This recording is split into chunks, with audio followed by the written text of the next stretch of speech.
Do you ever think about all those wedding traditions from the 1970s that just quietly disappeared, like petals swept up after the reception, without anyone really noticing they were gone? You can almost picture it, can't you? The soft crackle of vinyl spinning in the background, lace sleeves brushing against champagne flutes, and that faint smell of hairspray and cigarette smoke mingling with garden roses. Weddings back then weren't about Pinterest boards or destination venues. They were about ritual, about showmanship, and about family pride. Every detail carried meaning. Every choice whispered something about who you were and where you came from. But over the decades, little by little, many of those rituals slipped away. Today, we're going back to a time when weddings were tangible, personal, and just a little bit wild. Let's talk about the wedding traditions from the 1970s we just stopped doing. You remember the receiving line, right? Back then, it wasn't a choice. It was a duty. After the ceremony, you'd step out of the church, blinking in the sun, and there they'd be. The bride and groom, flanked by their parents and the wedding party, lined up shoulder to shoulder like royalty greeting their subjects. Guests would shuffle forward one by one, shaking hands, kissing cheeks, murmuring congratulations. You can still feel that moment. The way your palms would grow damp as you approached the bride, or the polite panic of making sure you said the right thing. The air was thick with perfume and sweat, and behind it all, the faint hum of organ music trailing from the church doors. It came from a time when respect and order mattered. The receiving line was a way to ensure every guest felt acknowledged, a formal passing from one world to another, the ceremony's reverence giving way to the celebration's warmth. Today, most couples skip it entirely. Instead of orderly lines, we have cocktail hours where the bride and groom float around like elusive celebrities, half recognized between selfies and sips of Prosecco. But there was something comforting about that old ritual, wasn't there? That steady rhythm of handshakes and smiles, a moment to connect before the night blurred into music and champagne. Did you ever stand in one of those lines, waiting your turn to greet the bride, rehearsing your words in your head? Then there was the cake topper. Not the sleek minimalist sculptures you see now, but the classic bride and groom figurines. Porcelain, plastic, or sometimes even hand-painted, they stood side by side atop mountains of buttercream, little guardians of the newlyweds' future. You can see it now. The bride's white gown shining under the reception hall lights. The groom's tuxedo painted a soft gray. Both figures smiling the same eternal smile. Some couples even customized them, adding their hair color or tiny details, like a bouquet that matched the real one. It wasn't just decoration. It was a keepsake, a little token of the day that would later sit in a curio cabinet or a shoebox under the bed. That tradition started fading in the 1990s, replaced by monograms, fresh flowers, or no topper at all. Maybe we wanted something more modern.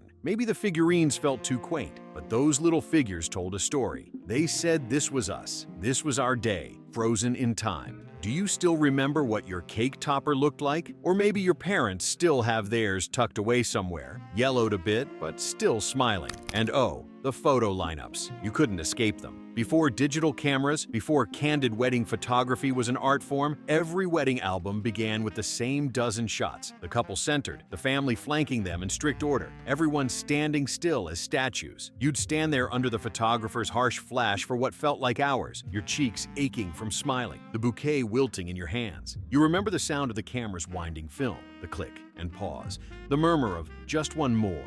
Mothers smoothing dresses, fathers adjusting ties, someone's uncle cracking a joke no one dared to laugh at until the shutter clicked. It was ritualistic, almost sacred. Those photographs weren't about spontaneity. They were about permanence, proof of family unity, of lineage, of belonging. Now we chase the opposite. Motion, laughter, blurred edges, emotion. We don't stand still anymore. We move through the day, capturing life as it happens. It's beautiful in its own way, but sometimes, don't you miss those perfect posed portraits where everyone looked their best, frozen in that one unbroken line of history? And then there was the color palette, the unmistakable hues of the 1970s. Think of avocado green bridesmaid dresses, burnt orange boutonnieres, butter yellow table linens. Everything was warm, earthy, grounded. The wedding aesthetic wasn't about themes or cohesive palettes like today. It was about feeling. You walked into a 1970s reception hall and felt enveloped, like stepping inside a late summer sunset. Even the photography matched it. The film's natural grain and sepia undertones gave every picture that honeyed, nostalgic glow. And those dresses, oh,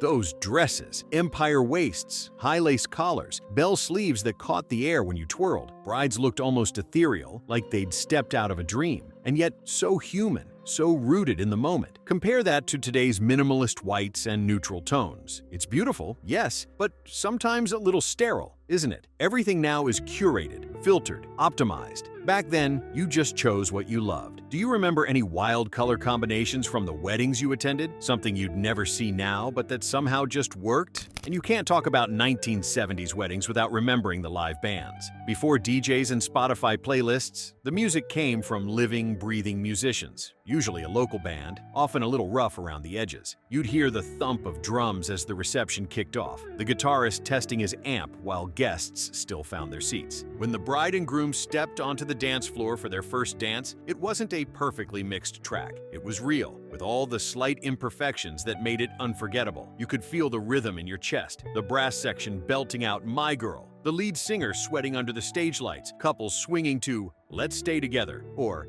"Can't Help Falling in Love." There was something raw about it. When the band took a break, the silence felt strange, like the whole room had exhaled together. Now, most receptions go digital. The playlists are seamless, the sound quality perfect, but sometimes don't you miss that moment when a song would start just a bit offbeat, and everyone would cheer anyway, because the energy was real? And what about the rice toss? That moment when the bride and groom burst out of the church doors and everyone showered them in rice. It was pure joy. The sound of laughter, the feel of tiny grains bouncing off your shoulders, the way the bride would shield her hair and laugh anyway. The tradition had deep roots. Rice symbolized prosperity and fertility, blessings for a life filled with abundance. But over time, it vanished. First came the rumors that it harmed birds, which turns out wasn't really true. And then came confetti, bubbles, flower petals. Pretty, yes, but not quite the same. There was something almost primal about that rice toss. It wasn't neat or delicate, it was a burst of community, of good fortune hurled into the air. Can you still feel that moment? The collective joy, the echo of cheers, the bride's veil fluttering in a storm of rice. Let's not forget the groom's speech. Back then, it wasn't optional, it was expected. The groom stood up at the head table, microphone in hand, his voice trembling slightly as he thanked everyone, toasted his bride, and often cracked a few nervous jokes. No teleprompters, no carefully rehearsed notes, just raw emotion. Sometimes his voice would crack, sometimes he'd stumble, and the whole room would cheer him on. It was imperfect, but it was real. Today, we often see both partners sharing speeches, or sometimes skipping them altogether in favor of highlight videos or choreographed moments. But there was something deeply human about that old-fashioned speech. The vulnerability, the public declaration, the way his words made the bride blush under her veil. Do you remember hearing one of those speeches that made everyone tear up? Even the honeymoon departures were an event. The couple didn't just slip away unnoticed. They made an exit. The car, often a vintage sedan, would be covered in shaving cream hearts, streamers, and that iconic "Just Married" sign clattering in the wind. Guests would wave as the couple drove off into the night, tin cans rattling behind them, laughter echoing down the street. You could almost smell the exhaust mixed with the sweetness of the cake still lingering on your breath. The moment symbolized freedom, the end of one chapter, the beginning of another. Nowadays, couples often stay until the end, or sneak out quietly after the last song. It's simpler, but maybe something's lost. The ceremony of departure, the cinematic ending. Do you remember chasing after that getaway car, waving until the taillights disappeared? That was the magic of the 1970s wedding. Tactile, imperfect, intimate. Every tradition meant something. Every ritual, no matter how small, wove families together in a shared performance of love and legacy. Stay with me, because next, we're going to dive even deeper into the strange, the sentimental, and the forgotten corners of 1970s wedding culture that might just make you wish we brought them back. You remember the unity candle, don't you? It always came right after the vows. Two slender tapers on either side of a thick white pillar candle. The bride and groom would each take one, light the center flame together, and then blow out their individual candles. It was simple, symbolic, and achingly beautiful. Two lives joining into one shared light. The air would go still in that moment. You could hear the faint scratch of the match, see the wick tremble before it caught, smell the wax and smoke curling in the air. Even the most restless kids went quiet. It wasn't about spectacle, it was about meaning. Back then, symbolism mattered. You didn't need fireworks or choreographed dances. The unity candle was the statement. It said everything without a word. But in today's weddings, it's rare. We've replaced it with sand ceremonies, love letters sealed in boxes, or no ritual at all. Pretty ideas, sure, but that quiet moment, the one where everyone's eyes glistened in the candlelight, is mostly gone. Did you ever help relight that candle years later, on an anniversary, just to see if it still burned the same? And then, of course, there was the bridal shower spread. You can picture it right now. Chicken salad in lettuce cups, tiny sandwiches with the crusts cut off, a punch bowl full of something pink and fizzy, maybe even floating sherbet. The table was covered in lace or crochet, handmade by someone's aunt. You'd hear the rattle of silver serving spoons, the hum of conversation, the smell of coffee percolating in the kitchen. The gifts weren't extravagant. Tea sets, embroidered towels, Pyrex dishes with floral patterns. Everyone oohed and ahed, not because the gifts were flashy, but because they meant something. Each piece was a small step into married life, a symbol of home. Now, bridal showers are more curated. Pinterest-perfect themes, photo booths, and champagne walls. They're fun, sure, but those old ones had heart. You left with lipstick on your cheek, a few recipe cards in your purse, and maybe a story that got told again at the wedding. Do you remember that one aunt who always brought her famous deviled eggs, no matter whose shower it was? Let's talk about the bouquet and garter toss. In the 1970s, it wasn't just a sideshow. It was the event. The music would slow, the bride would take her place on the dance floor, back to the crowd, veil fluttering, bouquet raised. The room buzzed with anticipation. Women in polyester dresses kicked off their heels, laughing and jostling for position. And when that bouquet flew, time stopped. Hands shot up, laughter echoed, and whoever caught it would turn crimson as everyone clapped and cheered. Then came the garter toss, equal parts embarrassing and hilarious. The groom would slide down, retrieve it with exaggerated flair, and sling it into the crowd of bachelors. It was cheeky, a little risque, but harmless fun. It broke the formality, turned the night human again. Nowadays, most couples skip it. They worry it's outdated, awkward, or not their style. But there was something innocent about it, something that said, "We're all in this together." Did you ever catch that bouquet, or secretly hope you would? And oh, those DIY wedding favors. No Etsy shops, no mass-produced trinkets, just homemade gifts, tiny jars of jam with hand-tied ribbons, crocheted sachets filled with lavender, or maybe Jordan almonds wrapped in tulle and tied with curling ribbon. You'd find your seat, unwrap the little favor, and smile. Because it wasn't just decoration,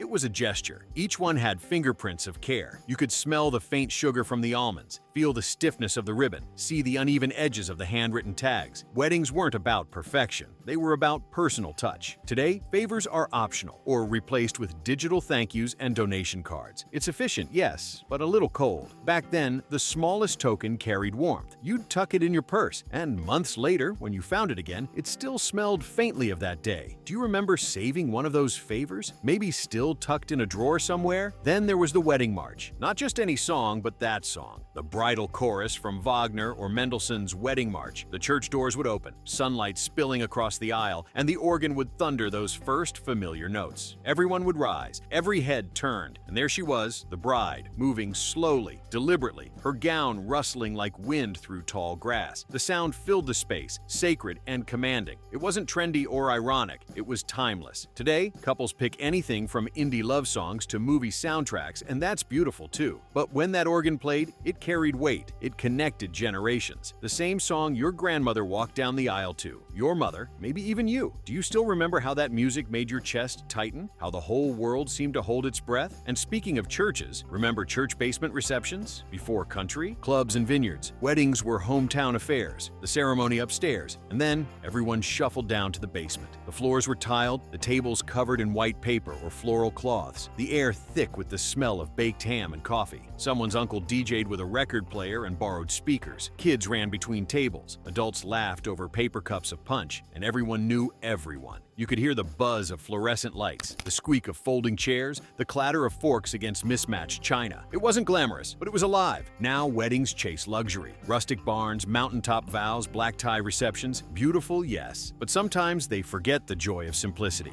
Back then, it didn't matter where you celebrated. It mattered who you celebrated with. Do you remember one of those basement receptions? Hot, crowded, a little chaotic, but absolutely perfect? And oh, the film cameras. Every table had one. A little disposable Kodak with a winding wheel and a tiny flash that barely worked. Guests snapped away all night, blurry candids, half-finished drinks, terrible dance moves. Then, weeks later, the couple developed the film and discovered what really happened at their wedding. You can almost hear the click, click, click of the shutter, the laughter as people posed, the smell of the film paper when you picked up the photos from the lab. There was mystery in it. You didn't curate moments. You captured them. Now, everyone's a photographer. The pictures are instant, perfect, and often forgotten by morning. But those old film photos, Grainy, unfiltered, spontaneous, held real memories, each one a surprise. Do you still have one of those shots tucked in an album, slightly overexposed but full of life? And let's not forget the homemade wedding cakes. In the 1970s, not every couple hired a professional baker. Often, the cake was made by someone in the family, your aunt who baked on weekends, or a neighbor known for her buttercream frosting. The layers might have leaned a little, the icing not perfectly smooth, but when you cut into it, it was heaven. You could smell the vanilla and almond extract, taste the sweetness of real butter, feel the dense crumb against your fork. And when the couple fed each other that first bite, sometimes neatly, sometimes not, it wasn't a performance. It was love, pure and simple. Today's cakes are masterpieces, towering sculptures of fondant and gold leaf. But do they taste as good? Maybe not. Maybe the magic was in knowing that someone's hands, steady or not, had made it with care. Did your wedding cake come from a bakery or from someone's kitchen filled with laughter and powdered sugar? And lastly, for this part at least, the guest book. Not a digital screen, not an online registry, just a thick, fabric-covered book with gold-trimmed pages and a pen that sometimes skipped on the paper. Guests would lean over the table, signing their names in careful cursive, leaving little notes like, "Wishing you a lifetime of love," or "Don't forget to dance." Years later, that book became a time capsule. Each page held a person, a moment, a memory. Even the ink had a scent, faintly metallic, aged with time. You'd flip through it on anniversaries and find handwriting from people who were no longer here, and it would stop you cold. Now we collect digital signatures or photos, which are easier, but they don't feel the same. A touchscreen doesn't carry warmth. A pen mark does. Do you remember signing one of those guest books, pressing a little too hard on the paper, hoping the couple would smile when they read your message? Those 1970s weddings, they were full of meaning, weren't they? Every ritual, every choice, every imperfection added up to something real. Weddings weren't performances, they were promises, made in front of the people who mattered most. And yet, as we've moved forward, we've traded a little of that meaning for convenience. Sometimes you can't help but wonder, what have we lost in trying to make everything look perfect? Because maybe, just maybe, the beauty was always in the imperfect moments. The flickering candles, the uneven icing, the shaky voices saying, "I do." You probably remember how much family involvement there was in 1970s weddings. It wasn't just the couple planning everything, it was an operation. Mothers, aunts, cousins, neighbors, everyone pitched in. The bride's mother handled the guest list, her aunt arranged the flowers, her best friend helped hem the dress. It wasn't called DIY back then, it was just what people did. The week before the wedding, the whole house buzzed with activity. The scent of pressed linen and hairspray filled the air. Someone was ironing tablecloths, someone else was tying bows. The bride's father might have been in the garage, scrubbing the car that would carry his daughter to the church. It wasn't about outsourcing, it was about contribution. Now, weddings are planned with spreadsheets and vendors. Everything is pristine, polished, but that old family chaos, the laughter, the small arguments, the late-night coffee breaks in the kitchen, that was part of the love story too. Do you remember those nights before the wedding, when the house felt alive, every room humming with purpose? And then there was the rehearsal dinner, not the lavish, catered event it is today. Back then, it was intimate, usually held in someone's home or a modest restaurant.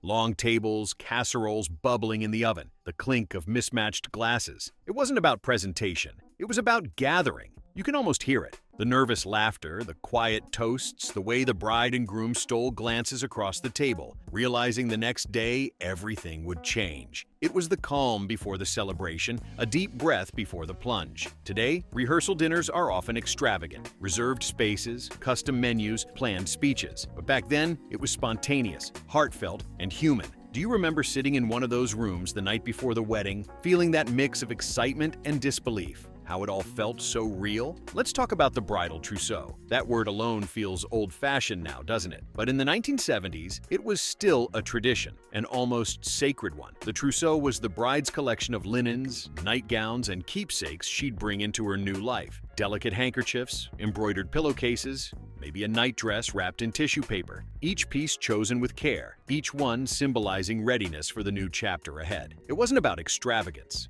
It was about preparation. You'd open the cedar chest and smell that faint woody scent mixed with soap and fabric. Your mother or grandmother would show you how to fold each piece the right way, smoothing the fabric with her palms. It was a passing down of wisdom, one folded sheet at a time. Now the trousseau has disappeared, replaced by registries and shopping lists. But back then, it wasn't just about stuff. It was about ritual. Did you have one of those hope chests? Or Do you remember peeking inside someone else's, wondering what secrets of the future it held? And who could forget the bridesmaid dresses of that era? They were something else. Ruffled sleeves, empire waists, pastel colors that looked like they'd been borrowed from a bowl of sherbet. Sometimes they were homemade, sometimes borrowed, but always unforgettable. You can feel the fabric, can't you? That polyester blend that didn't breathe, but somehow glowed under the lights. Matching hats, ribbons, even gloves. It was all part of the look. The photos were spectacular. Smiling women in shades of peach, mint, or powder blue, standing proudly beside the bride. Back then, there was a sense of unity in looking the same. Today, bridesmaids pick different cuts or even different colors. Beautiful, yes, but more individualized. There was something deeply communal about those matching dresses, though, a shared symbol of support and friendship. Do you remember wearing one of those dresses? Too tight at the waist, too warm in summer, but still feeling honored to wear it? And the groom's attire. You can picture it, can't you? Wide lapels, ruffled shirts, powder blue tuxedos, maybe even a velvet bow tie. The 1970s groom wasn't afraid of flair. He matched his bride's energy. The tuxedo wasn't just formal, it was expressive. The best part? The boutonnieres, tiny carnations or baby's breath pinned slightly askew, often by trembling hands. The smell of aftershave and starch filled the air as the groomsmen lined up for photos, half laughing, half nervous. Now men's wedding fashion leans minimalist. Slim fits, muted tones, timeless, but safe. Back then, it was bold, joyful, a little theatrical. Do you remember that one wedding where every groomsman wore matching colored tuxes, and somehow it worked perfectly? And let's not forget vintage transportation. Before limousines became the standard, the getaway car was usually borrowed from a friend, a brother, or dad himself. Sometimes it was a convertible, sometimes just a family sedan polished to a shine. You could smell the wax, the faint oil under the hood. Someone would tape the tin cans to the bumper, scrawl "just married" across the rear window with shaving cream, and wait for the couple to dash out. When they finally did, the car roared to life and everyone cheered. The sound of clattering cans, laughter, and a horn that wouldn't stop honking filled the air. It wasn't luxury, it was memory. Now couples rent classic cars, limos, even horse-drawn carriages. Beautiful? Yes. But there's something irreplaceable about driving off in the same car your dad taught you to drive in. Do you remember waving at that car as it disappeared down the road, your voice hoarse from cheering? And then there was the wedding gift table. No registries, no shipping. Guests brought gifts in person, wrapped in shiny paper or delicate lace. You could smell the faint perfume of tissue paper and new linen. The gifts sat proudly on a table near the reception, stacked like treasures waiting to be discovered. The couple wouldn't open them there, never during the party. The unwrapping came later, usually the next morning, when the excitement still buzzed in the air. The bride's mother would carefully save the bows, smoothing out the paper while the groom read the cards aloud. Now gifts arrived by mail, neat and impersonal, but those old tables, they were full of promise, each box carrying the love of someone who showed up. Do you remember helping open those gifts, surrounded by laughter and leftover cake crumbs? And what about the Polaroid photos? Before digital cameras, the Polaroid was instant magic. Someone always had one. The heavy click, the whir of the print sliding out, the impatient shaking as you waited for the image to appear. People would crowd around, laughing as the picture slowly faded into view. Sometimes it came out too dark, sometimes perfect, but each one was a tiny, tangible piece of the night. You could feel the heat of the photo when it was fresh, smell the chemicals if you held it close. Some couples even used Polaroids for their guest books. Snap a picture, sign your name, stick it inside. Now we scroll through digital galleries, endless and perfect. But you can't pin a memory to the fridge the way you could a Polaroid. Do you remember that little square of film developing in your hands, ghostly outlines turning into laughter before your eyes? And of course, the morning after breakfast. It was almost tradition. The newlyweds, the family, a few close friends, all gathering the next morning in someone's kitchen or a local diner. The air thick with coffee and bacon. The conversation slow but happy. The bride's hair still pinned from the night before. The groom a little groggy. Everyone retelling moments from the night that already felt like legend. No cameras, no social posts, just human warmth. Now, most couples jet off to their honeymoon right away or sleep through the day in recovery. But there was something grounding about that breakfast, an unspoken acknowledgement that life was beginning, right there over pancakes and orange juice. Do you remember that quiet, glowing morning after, when the world seemed softer somehow? The weddings of the 1970s weren't just about aesthetics. They were about community. Every tradition, every detail, every shared laugh meant something. These weren't disposable moments. They were markers of love, stitched into the rhythm of life. It wasn't perfect. Sometimes the cake leaned, the tux didn't fit, the rain poured halfway through the ceremony. But that was part of the story. It made it real, because in the end, the beauty of those weddings wasn't in how they looked. It was in how they felt. And maybe, deep down, we're all still chasing that feeling. Do you remember when couples used to write their own vows? By hand? Not printed, not typed, just ink and paper. The bride might sit at her kitchen table late at night, the room quiet except for the hum of the refrigerator, pen tapping against her lip as she tried to find the right words. The groom maybe scrawling his thoughts in the margins of a notebook, crossing things out until it felt right. When they read those vows aloud, their voices sometimes trembled. Words stumbled, tears fell, and everyone in the room felt it, the honesty of it. The vows weren't rehearsed for effect. They were real. Each syllable felt like skin to skin, a promise that came from somewhere deep. Now, most couples use pre-written vows or repeat after the officiant. Beautiful, sure, but often polished. Those handwritten promises, though, they carried fingerprints. They carried heartbeats. Do you remember hearing someone choke up during their vows and realizing it was because they truly meant every word? Then there was the home-cooked reception dinner. Before catering became the norm, the food came from people. Tables groaned under the weight of casseroles, potato salad, ham, green beans cooked with bacon, fresh rolls from the neighbor down the street. The air smelled of butter, coffee, and nostalgia. You'd see the bride's grandmother in the kitchen, apron tied tight, refusing to sit down. Someone else stirring punch, another slicing the cake. It wasn't perfect, but it was abundant. The taste wasn't just delicious, it was personal. You could tell who made what. Now receptions are carefully plated meals, served with timing and precision. Elegant but detached. Back then, food was love made visible. Every dish said, "We're happy for you." Do you remember standing in one of those buffet lines, holding a paper plate, laughing with strangers who already felt like family? And what about the record player at the reception?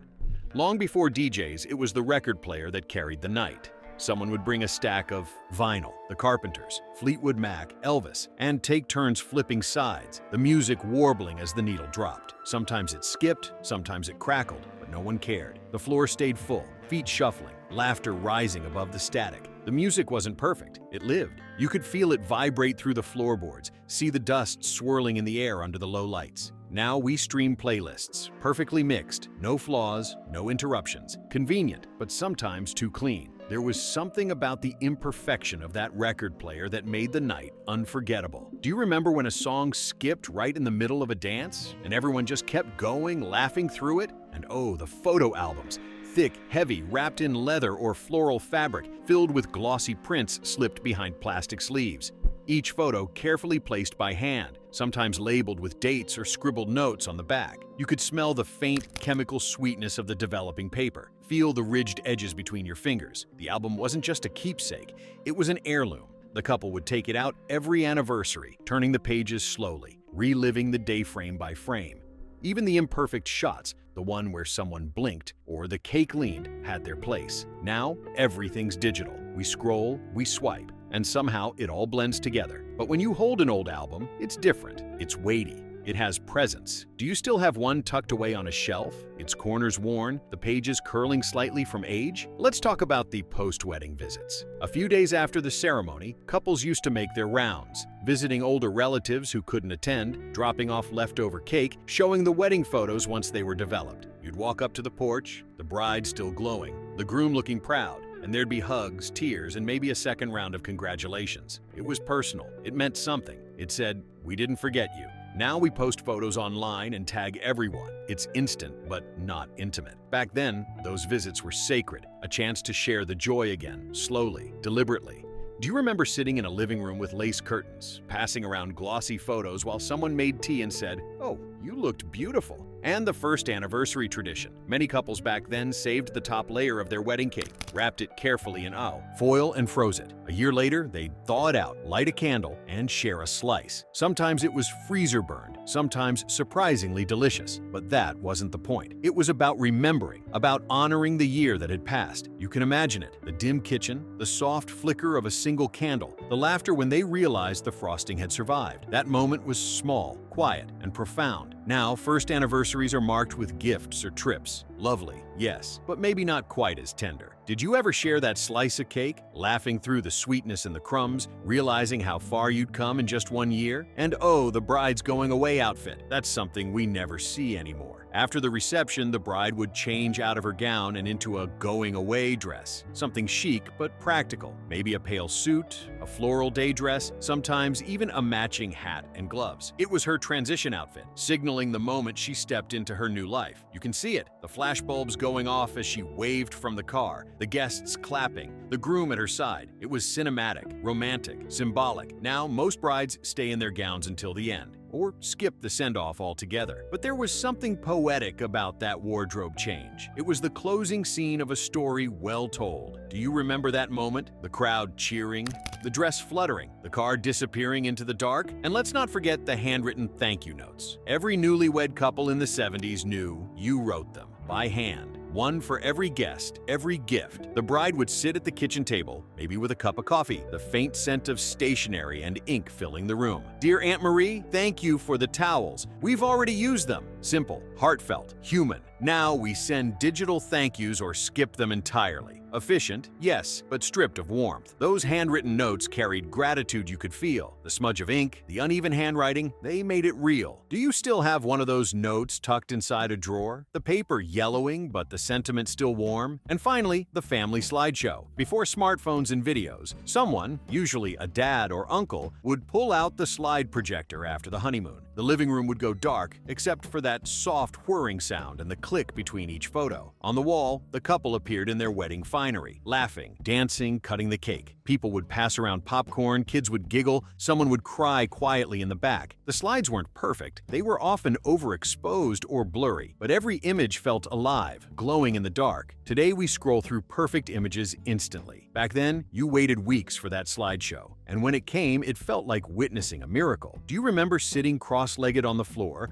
watching those glowing frames flicker, and thinking, this is what happiness looks like? The 1970s weddings weren't about extravagance. They were about texture, sound, scent, about presence. They were handmade, heartfelt, and human. You didn't just attend a wedding. You became part of a family story, one that lived long after the last dance. Now, everything's streamlined. Weddings are cinematic productions, optimized for aesthetics, but sometimes, don't you miss the rawness, the laughter that wasn't staged, the imperfections that made the day yours? Maybe it's not too late to bring some of it back. Maybe it's as simple as lighting a candle, writing a note by hand, or playing that old record while you dance barefoot in your living room. Because those traditions, they weren't just customs. They were connections. So tell me, which of these do you remember? Was it the rice toss, the homemade cake, the scent of carnations pinned to a powder blue lapel? Share your favorite 1970s wedding memory in the comments. Maybe, together, we can keep those moments alive a little longer. And if this brought back even one memory, the flicker of a song, the shimmer of a lace sleeve, the sound of laughter echoing across a church hall, make sure to like, subscribe,